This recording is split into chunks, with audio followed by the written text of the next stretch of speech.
friends, welcome to K classes. Please like, share and subscribe our channel और हाँ bell icon दबाना ना भूलें। आज हम पढ़ेंगे क्लास 10th का chapter number 10 light reflection and refraction of light, जिसमें आज हमारा टॉपिक रहेगा मिरर। मिरर के बारे में हम पढ़ेंगे what is mirror, type of mirror, फिर हर एक मिरर को हम समझेंगे और स्फेरिकल मिरर के दो टाइप्स को भी हम समझेंगे। सबसे पहले हम स्टार्ट करते हैं मिरर से। What is mirror? A smooth and highly polish reflecting surface is a mirror. अगर आपके पास एक सरफेस है, उस सरफेस का एक पार्ट को हम पॉलिश कर दें, सिर्फ एक पार्ट को हम पॉलिश कर दें और ये सरफेस स्मूथ हो, तो हम इससे बोलेंगे mirror. That is known as the mirror. किसी भी सरफेस के एक पार्ट को पॉलिश कर दिया जाए तो वो कन्वर्ट हो जाएगी एक मिरर में। मोस्ट कॉमनली मिरर जो हम यूज करते हैं वो प्लेन मिरर है। हम अपने घरों में भी प्लेन मिरर का एग्जाम्पल देख सकते हैं। Basically there are two types of mirror, one is plane mirror and another one is spherical mirror. तो हम सबसे पहले बात करेंगे प्लेन मिरर की। प्लेन मिरर कैसा होगा? आपके पास एक प्लेन की तरह होगा, बस एक प्लेन सरफेस होगी और उसकी एक सरफेस को हम पॉलिश कर देंगे, तब ये किस में कन्वर्ट हो जाएगा? प्लेन मिरर में हो जाएगा। प्लेन मिरर पर का एक क्वेश्चन आता है, what is the radius of plane mirror? तो प्लेन मिरर की रेडियस ऑफ कर्वेचर क्या होगा? तो प्लेन मिरर की रेडियस ऑफ कर्वेचर होती है हमारे पास इन्फिनिटी। जो प्लेन मिरर की रेडियस ऑफ कर्वेचर होगी वो क्या होगी हमारे पास? इन्फिनिटी। इन्फिनिटी क्यों होती है? जैसे आप देखते हो, अर्थ को देखते हो, अर्थ एक स्फीयर है बट दिखाई कैसे देता है? प्लेन दिखाई देता है। क्यों दिखाई देता है? क्योंकि उसकी रेडियस ऑफ कर्वेचर क्या होती है? ज़्यादा होती है, इसलिए वो कैसा दिखाई देता है? हमें प्लेन दिखाई देता है। इसलिए प्लेन जो भी सरफेस है वो प्लेन क्यों दिखाई दे रही है? क्योंकि उसकी रेडियस ऑफ कर्वेचर इन्फिनिटी है, इसलिए हमें वो क्या दिखाई दे रही है? प्लेन दिखाई दे रही है। तो प्लेन मिरर की रेडियस ऑफ कर्वेचर क्या होगी? इन्फिनिटी होगी।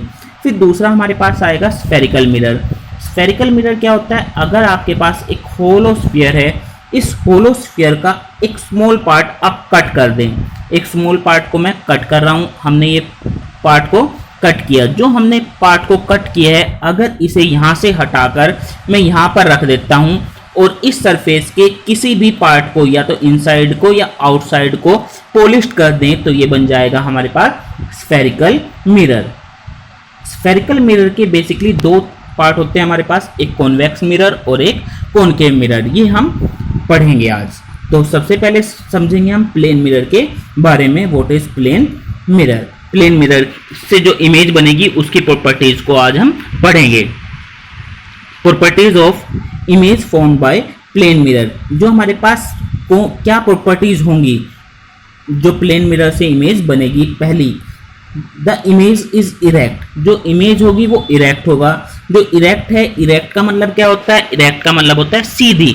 अगर मैं हिंदी में इसकी बात करूंगा तो कैसी इमेज बनेगी? सीधी इमेज बनेगी। जैसी आप इसे बनाओ, जैसा ऑब्जेक्ट होगा वैसी ही उसकी इमेज आपको दिखाई देगी। मीन्स जैसा आपके पास ऑब्जेक्ट का हेड ऊपर है तो मिरर में भी क्या दिखेगा? हेड ऊपर ही दिखाई देगा। आपके पास यहाँ पर फिंगर ऊपर है तो यहाँ पर भी कैसे दिखाई देगी? ऊपर ही दिखाई देगी।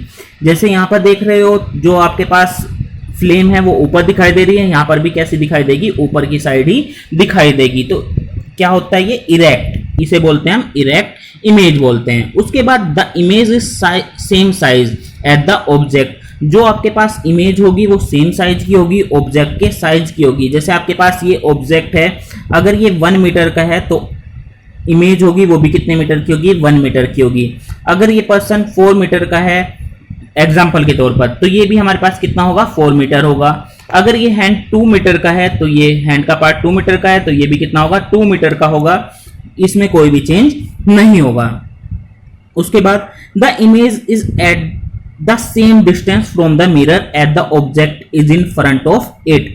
जो ऑब्जेक्ट होगा वो सेम डिस्टेंस पर होगा मिरर से। मान लेते हैं ये जो आपके पास ऑब्जेक्ट है, ये आपके पास कैंडल है, इस मिरर से x डिस्टेंस पर है, तो आपकी जो इमेज बनेगी वो भी कितनी डिस्टेंस पर बनेगी? इस प्लेन मिरर से x डिस्टेंस पर ही बनेगी, सेम डिस्टेंस पर बनेगी। ये जो आपके पास पर्सन है, अगर यहाँ से y डिस्टेंस पर है तो इस मिरर से ये भी पर्सन भी कितनी डिस्टेंस पर होगा? y डिस्टेंस पर ही होगा। तो ये इमेज कितनी डिस्टेंस पर बनती है, सेम डिस्टेंस पर बनती है।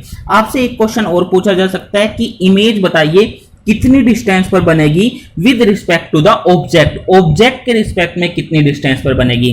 तो ऑब्जेक्ट यहां पर है, इमेज मान लेते हैं ऑब्जेक्ट 1 नंबर पर है, इमेज 2 नंबर पर है, तो यहां पर कितनी डिस्टेंस का डिफरेंस दिखाई दे रहा है आपको, x प्लस एक्स 2x। तो आपके पास कितनी डिस्टेंस पर बनता है, 2x पर बनता है।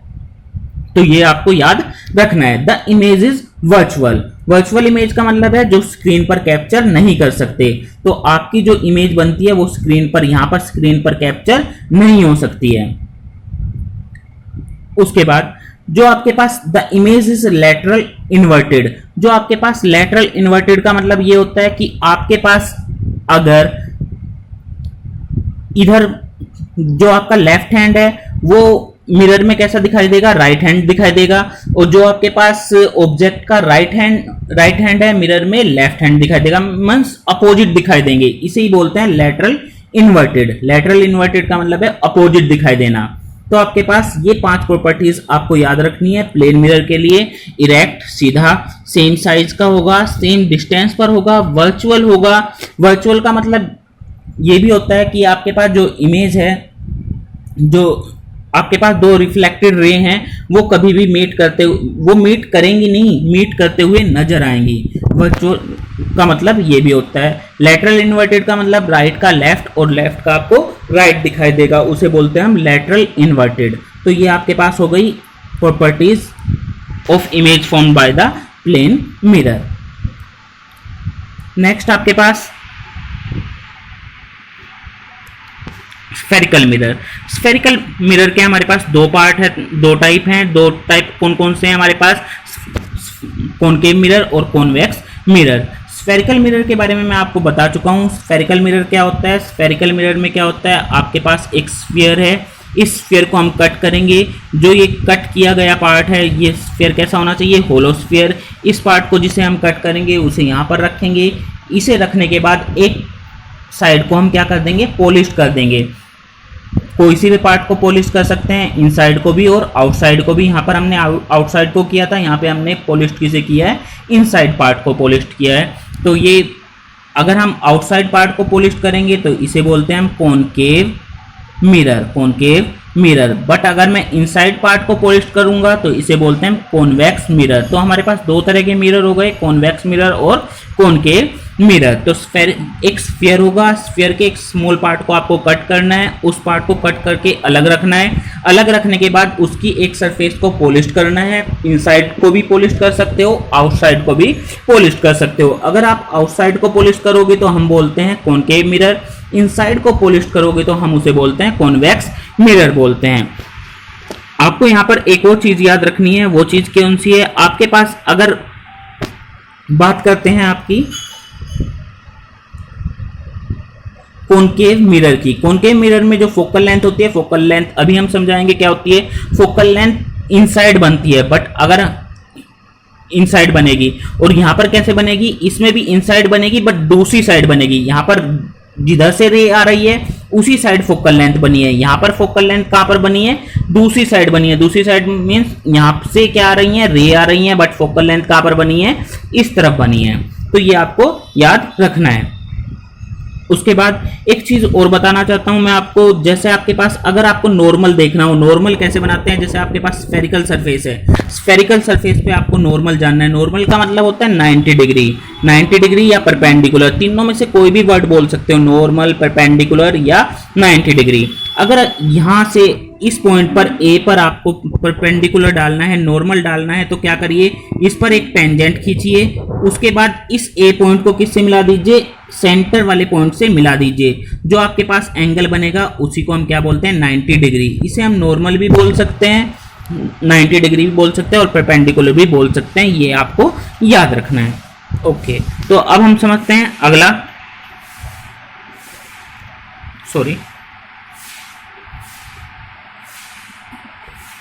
Terms use in the study of spherical mirror. अगर आपको स्फेरिकल मिरर पढ़ना है तो उसमें कौन कौन सी टर्म को आपको यूज करना है। पहला आपका टर्म है centre of curvature. Centre of curvature के बारे में हम पढ़ रहे हैं। सेंटर ऑफ कर्वेचर क्या होगा, centre of curvature is the centre of sphere of with the mirror is a part, जिसका मिरर पार्ट है। इसका क्या मतलब हुआ, मान लेते हैं आपके पास ये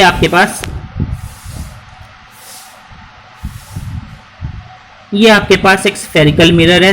कौन सा है ये, कॉनकेव मिरर है। कॉनकेव मिरर के इस पार्ट को अगर मैं पूरा स्फीयर में कन्वर्ट कर दूं, पूरा, पहले इसे किस में कन्वर्ट करिए, पूरा स्फीयर में कन्वर्ट कीजिए। अगर मैं इसे पूरा स्फीयर में कन्वर्ट करूंगा, इसका एक सेंटर होगा, उस सेंटर को हम नाम दे देते हैं सी, और इसी सी को हम बोलते हैं सेंटर ऑफ कर्वेचर। मींस जो आपके पास स्फेरिकल मिरर है उसे पहले किस में कन्वर्ट कीजिए, एक कंप्लीट स्फीयर में कन्वर्ट कीजिए, और उस कंप्लीट स्फीयर का जो सेंटर होगा, सेंटर पॉइंट होगा, उसी सेंटर पॉइंट को हम क्या कहते हैं, सेंटर ऑफ कर्वेचर बोलते हैं। तो ये आ गया आपके पास centre of curvature. Centre of curvature के बाद आपके पास है radius of curvature. Next term आपके पास आ गई है रेडियस ऑफ कर्वेचर। यहाँ पे आप देख सकते हो रेडियस ऑफ कर्वेचर क्या होती है, radius of the sphere of which the mirror is a part, जिसका मिरर पार्ट है। तो सबसे पहले आप समझते हैं एक स्फीयर को। यहां पर क्या है, आपके पास एक स्फीयर है। कौन सा स्फीयर बना रखा है, स्फेरिकल मिरर बना रखा है। कौन सा है ये, आपके पास कॉनकेव मिरर है। पहले इसे कंप्लीट करेंगे हम। कंप्लीट करने के बाद, कंप्लीट जब हम इसे करेंगे, किस तरह से करेंगे, इसे इस तरह से हम कंप्लीट कर लेंगे। इस पार्ट को हम क्या बोलते हैं, सेंटर बोलते हैं। स्फीयर की रेडियस कैसे मेजर करते हैं, सेंटर से जो आउटसाइड वाला पार्ट है, जो आपके पास सबसे आउटसाइड बाउंड्री है, उससे सेंटर तक की डिस्टेंस को हम क्या बोलते हैं, रेडियस बोलते हैं। और इसी रेडियस को हम क्या बोलेंगे, रेडियस ऑफ कर्वेचर बोलते हैं। जैसे आपके पास इस पार्ट को अब हम डिलीट कर दें तो ये क्या बन गया आपके पास, रेडियस ऑफ कर्वेचर। जो ये आर दिखाई दे रहा है, ये क्या है आपके पास, रेडियस ऑफ कर्वेचर। सी क्या है आपके पास, सेंटर ऑफ कर्वेचर। तो आपके पास सी क्या रिप्रेजेंट करेगा, centre of curvature, centre of curvature. R क्या रिप्रेजेंट कर रहा है, आर रिप्रेजेंट कर रहा है आपके पास रेडियस ऑफ कर्वेचर। इस तरह से आपको पता चला रेडियस ऑफ कर्वेचर क्या होगा और सेंटर ऑफ कर्वेचर क्या होगा। इसके बाद नेक्स्ट टॉपिक हमारे पास पोल। व्हाट इज पोल, जो आपके पास एक्चुअल में सेंटर ऑफ कर्वेचर था और रेडियस ऑफ कर्वेचर था, वो आपके मिरर पे नहीं होता है, वो मिरर से बाहर होगा। जो आपके पास मिरर होगा उसे क्या करेंगे, पूरे स्फीयर में कन्वर्ट करेंगे। बट क्या एक्चुअल में पूरे स्फीयर में कन्वर्ट है, वो पूरा स्फीयर तो है ही नहीं, वो तो क्या है, स्मॉल पार्ट है उसका। तो ये सेंटर ऑफ कर्वेचर और रेडियस ऑफ कर्वेचर मिरर पर नहीं होते। बट पोल क्या होता है, एक्चुअली मिरर पर होता है, और क्या है, centre of the spherical mirror होता है। कैसे बनाएंगे इसे, जैसे आपके पास एक स्फीयर है, ये आपके पास एक स्फीयर मान लेते हैं। यहाँ पर आपके पास एक स्फीयर है, ये आपके पास एक स्फीयर है। कौन सा स्फीयर बनाया हमने, कॉनकेव स्फीयर बनाया। इस जो ये पार्ट दिखाई दे रहा है, जो आपको एक स्फीयर ये आपको दिखाई दे रहा है, इसका सेंटर, इसका सेंटर आपको कहां पर दिखाई देगा, इस पॉइंट पर दिखाई देगा। यहां पर लगभग कहां दिखाई देगा, यहां पर दिखाई देगा। इस पॉइंट को हम मान लेंगे P, और P का क्या मतलब होता है, पोल। P का क्या मतलब होता है, पोल। इट मींस आपके पास पोल पर, पोल क्या है, this is known at the pole. इसे क्या बोलते हैं, हम पोल बोलते हैं। तो ये आपके पास क्या आ गया, पोल आ गया। और ये कहां पर है, ये मिरर पे है, मिरर पे है। जो सेंटर ऑफ कर्वेचर था, क्या मिरर पे था, नहीं, सेंटर ऑफ कर्वेचर मिरर पे नहीं था। बट पोल क्या है, मिरर पे है। जो हमारे पास, जो आपके पास मिरर एक्चुअल में है, उसके सेंटर, उसका सेंटर फाइंड आउट करना है, और उसी के सेंटर को हम क्या बोलते हैं, पोल बोलते हैं। अब पोल के बाद आपके पास नेक्स्ट टर्म है प्रिंसिपल एक्सिस। प्रिंसिपल एक्सिस क्या होती है, अगर हम सेंटर ऑफ कर्वेचर और पोल को ज्वाइन कर दें तो उन्हें ज्वाइन करने वाली लाइन को हम क्या बोलते हैं, प्रिंसिपल एक्सिस बोलते हैं। जैसे आपके पास ये क्या आ गया, पोल आ गया। यहां पर हमने लिखा है पोल, अलग तरह से यूज करते हैं। ये आपके पास क्या आ गया, पोल आ गया। यहां पर आपके पास क्या आ गया, pole. This is known as the pole. ये आपके पास सेंटर ऑफ कर्वेचर। इन दोनों को आप एक लाइन से ज्वाइन कर दीजिए, और जो लाइन है, इसी लाइन को हम क्या बोलते हैं, प्रिंसिपल एक्सिस बोलते हैं। इस प्रिंसिपल एक्सिस को कहीं से भी हम दिखा सकते हैं, डॉटेड डॉटेड करके हमने इसे दिखा दिया है। तो ये क्या बन गई है आपके पास, प्रिंसिपल एक्सिस। इस पूरी लाइन को हमने बोल दिया principal axis. Centre of curvature और पोल को जोड़ने वाली लाइन को हमने क्या बोल दिया, प्रिंसिपल एक्सिस बोल दिया। तो प्रिंसिपल एक्सिस के बाद आपके पास नेक्स्ट टॉपिक है आपके पास प्रिंसिपल फोकस। प्रिंसिपल फोकस काफी इंपॉर्टेंट टॉपिक है आपके पास। प्रिंसिपल फोकस क्या होगा, तो प्रिंसिपल फोकस को समझते हैं। प्रिंसिपल फोकस, ओके, अगर आपके पास ये एक कॉनकेव मिरर है, इसके इस पार्ट को हम बोलते हैं पी, पोल। यहां पर हमारे पास क्या होगा, सेंटर ऑफ कर्वेचर, उसे बोलते हैं सी, उसे डिनोट करते हैं सी से। सेंटर ऑफ कर्वेचर और पोल को ज्वाइन करने वाली लाइन को हम बोलते हैं प्रिंसिपल एक्सिस। ये हो गई हमारे पास प्रिंसिपल एक्सिस। प्रिंसिपल एक्सिस को हम डिनोट करते हैं पी डॉट ए से। पी का मतलब प्रिंसिपल और ए का मतलब हमारे पास एक्सिस। जितनी भी लाइन प्रिंसिपल एक्सिस के पैरेलल होंगी, मान लेते हैं आपके पास लाइन है पैरेलल टू प्रिंसिपल एक्सिस, तो ये लाइन क्या है, पैरेलल टू प्रिंसिपल एक्सिस। जितनी भी line parallel to principal axis होंगी वो मिरर से स्ट्राइक करने